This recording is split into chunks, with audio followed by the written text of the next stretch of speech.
नमस्कार दोस्तों, स्वागत है आपका आपके प्यारे से YouTube channel A to Z education Adda में।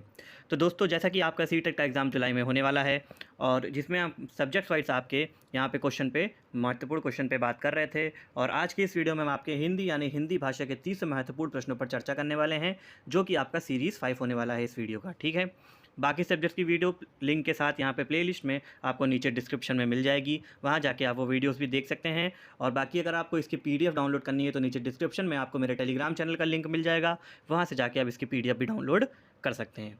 ठीक है, बाकी बाकी जो भी मेरे चैनल पर नए हो प्लीज़ वो चैनल को सब्सक्राइब कर लें, ताकि ऐसी आगे आने वाली वीडियोज़ भी उनको तुरंत से तुरंत मिलती रहे। ठीक है, चलिए आज की वीडियो को हम शुरू करते हैं। सबसे पहला क्वेश्चन हम देखते हैं यहाँ पे। पहला क्वेश्चन पूछ रहा है कि भाषा शिक्षण की पद्धति नहीं है। तो भाषा शिक्षण की जो पद्धति नहीं होती है वो क्या होती है? वो होती है आपका अभिक्रमिक अनुदेशन। क्या? अभिक्रमिक अनुदेशन, यानी ऑप्शन नंबर डी इसका करेक्ट आंसर हो जाएगा। क्वेश्चन नंबर 2 देखते हैं। पूछ रहा है आपसे कि बालक की प्रारंभिक शिक्षा उसकी मातृभाषा में दी जाए, ये मानना है। तो ये किसका मानना है? तो ये आपका महात्मा गांधी का मानना है और ऑप्शन नंबर 20 का करेक्ट आंसर हो जाएगा। अगला क्वेश्चन देखते हैं। क्वेश्चन नंबर 3 पूछ रहा है यहाँ पे कि व्याकरण शिक्षण के लिए उपयुक्त नहीं है। तो व्याकरण शिक्षण के लिए उपयुक्त क्या नहीं है आपका? वह है आपका कक्षा भिनय प्रणाली, यानी ऑप्शन नंबर डी इसका करेक्ट आंसर हो जाएगा। अगला क्वेश्चन देखते हैं। क्वेश्चन नंबर 4 आपसे पूछ रहा है कि आनंद कादम्बिनी पत्रिका का प्रकाशन कहाँ से होता है। तो इसका जो प्रकाशन है वो आपका कहाँ से होता है, ये पूछा जा रहा है। तो ये इसका प्रकाशन आपका होता है मिर्ज़ापुर से। ठीक है, कहाँ से? मिर्ज़ापुर से, यानी ऑप्शन नंबर 20 का करेक्ट आंसर हो जाएगा। अगला क्वेश्चन देखते हैं। क्वेश्चन नंबर 5 पूछ रहा है यहाँ पे कि आदिकाल की रचना है। क्या पूछ रहा है? कि आदिकाल की रचना कौन सी है, आपसे ये पूछ रहा है। तो आपका जो आदिकाल की रचना है वो है आपकी खुमार रासो, यानी ऑप्शन नंबर डी इसका करेक्ट आंसर हो जाएगा। अगला क्वेश्चन देखते हैं। क्वेश्चन नंबर 6 पूछ रहा है आपसे कि हिंदी गद्य शिक्षण की पाठ योजना में उद्देश्य कथन आता है। तो उद्देश्य कथन किसका आता है? वो आपका आता है प्रस्तावना प्रश्न के पश्चात, यानी ऑप्शन नंबर 20 का करेक्ट आंसर हो जाएगा। अगला क्वेश्चन देखते हैं। क्वेश्चन नंबर 7 आपसे पूछ रहा है कि शब्द का अर्थ स्पष्ट करते हुए कौन सा तरीका सार्वजनिक उपयुक्त है। तो कौन सा तरीका है जो एकदम सार्वजनिक उपयुक्त होता है? वो आपका होता है वाक्य प्रयोग, यानी ऑप्शन नंबर ए इसका करेक्ट आंसर हो जाएगा। अगला क्वेश्चन देखते हैं। क्वेश्चन नंबर 8 पूछ रहा है कि राष्ट्रवादी कवि रामधारी सिंह दिनकर को उर्वशी के लिए ज्ञानपीठ पुरस्कार किस वर्ष में प्रदान किया गया है। तो किस वर्ष में प्रदान किया गया है? सन 1972 में। ठीक है, ऑप्शन नंबर बी इसका करेक्ट आंसर हो जाएगा। अगला क्वेश्चन देखते हैं। क्वेश्चन नंबर 9 आपसे पूछ रहा है यहाँ पे कि निरामिष किसे कहते हैं। ठीक है, निरामिष किसे कहते हैं, आपसे ये पूछ रहा है। तो निरामिष कहते हैं आपको मांस रहित भोजन, यानी ऑप्शन नंबर ए इसका करेक्ट आंसर हो जाएगा। ठीक है, अगला क्वेश्चन देखते हैं। क्वेश्चन नंबर 10 पूछ रहा है आपसे कि शहद शब्द है। तो शहद शब्द कैसा शब्द है? शहद शब्द एक आगत शब्द है, यानी ऑप्शन नंबर डी इसका करेक्ट आंसर हो जाएगा। अगला क्वेश्चन देखते हैं। क्वेश्चन नंबर 11 पूछ रहा है आपसे कि वनिता का प्रयोग किस अर्थ में होता है। वनिता का प्रयोग किस अर्थ में किया जाता है? तो इसका जो किया जाता है वो आपका स्त्री में किया जाता है, यानी ऑप्शन नंबर 20 का करेक्ट आंसर हो जाएगा। ठीक है, अगला क्वेश्चन देखते हैं। क्वेश्चन नंबर 12 आपसे पूछ रहा है कि मुकुंद किसका पर्याय है। मुकुंद किसका पर्याय होता है? तो मुकुंद आपका विष्णु का पर्याय होता है, यानी ऑप्शन नंबर ए इसका करेक्ट आंसर हो जाएगा। अगला क्वेश्चन देखते हैं। क्वेश्चन नंबर 13 कह रहा है, इसमें एक दोहा लिखा हुआ है कि काहे री नलिनी तू कुमलानी, तेरे ही नाली सरोवर पानी। ठीक है, पंक्ति के रचनाकार कौन है, आपसे ये पूछा जा रहा है। तो इस पंक्ति के जो रचनाकार है वो आपका है कबीर जी, यानी ऑप्शन नंबर सी इसका करेक्ट आंसर हो जाएगा। अगला क्वेश्चन देखते हैं। क्वेश्चन नंबर 14 आपसे पूछ रहा है कि आचार्य रामचंद्र शुक्ल का निबंध संग्रह है।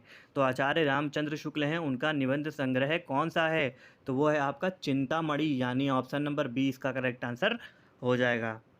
अगला देखते हैं। क्वेश्चन नंबर 15 आपसे पूछ रहा है कि निम्नलिखित में से वर्तमनी की दृष्टि से कौन सा शब्द युग्म शुद्ध है।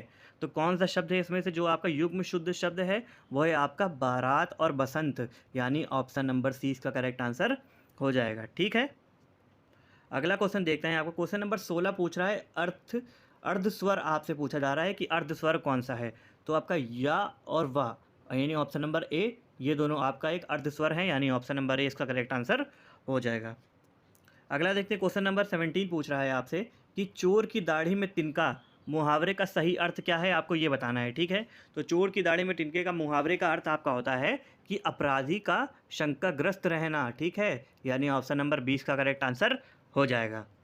अगला देखते हैं, क्वेश्चन नंबर 18 आपसे पूछ रहा है कि एक बार कही बात को दोहराते रहना वाक्यांश के लिए एक शब्द है। तो वाक्यांश के लिए ये कैसा शब्द है? ये आपका पिष्ट पेषण शब्द है, यानी ऑप्शन नंबर सी शब्द इसका सही आंसर हो जाएगा, ठीक है। क्वेश्चन नंबर 19 देखते हैं हम लोग कि बुद्धिहीन शब्द व्याकरण की दृष्टि से किस सर्वंग में है। तो ये किस सर्वंग में आता है? ये आपका आता है विशेषण में, यानी ऑप्शन नंबर सी इसका करेक्ट आंसर हो जाएगा। अगला क्वेश्चन देखते हैं हम, क्वेश्चन नंबर 20 आपसे पूछ रहा है कि छत से ईंट गिरी वाक्य में कौन सा कारक है। तो इसमें कौन सा कारक है आपसे ये पूछ रहा है। तो इसमें जो कारक है वो आपका है अपादान, यानी ऑप्शन नंबर ए इसका करेक्ट आंसर हो जाएगा।